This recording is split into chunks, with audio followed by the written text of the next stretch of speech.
Assalomu alaykum og'aynilar, yaxshimisizlar? 9 noyabr 2025-yil. Menda bir sabab bilan kelib qoldik. Mana ukam Maqsud, mana qo'ng'ishi Nurlanning jo'rasi. Bir she'r aytajak edi, rolik. Hammamiz endi haqiqatni aytamiz. Mana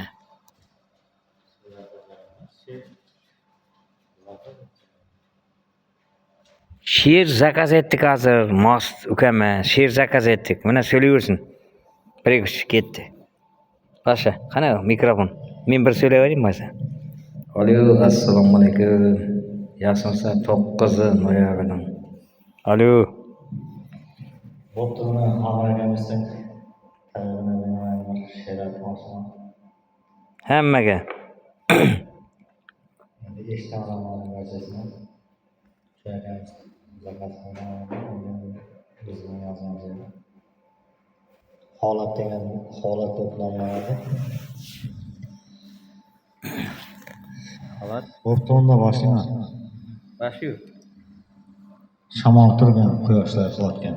Qora tunlar bog'lagan zanjir, katta bog'da daraxt tagida xomigacha uzilgan anjir. Uni uzgan shavqatsiz shamol chiroy ochmas endi jamoli, u uzilgan qolgan boshqalar, chunki nozik edi nodasi.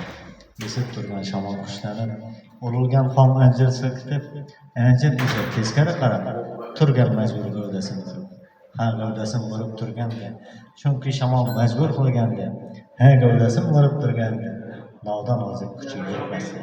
Lekin shamol pasayish bilmas, uning hayot mazmunini ko'rmas, shavqat qilmay uzib tashlagan anjir endi pishib yetolmas.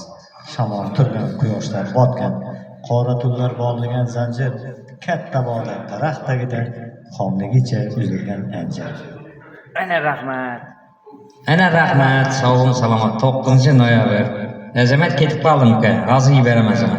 Alo, Azamat ketib qoldim hozir. Bo'ladi, sog'lik salomat.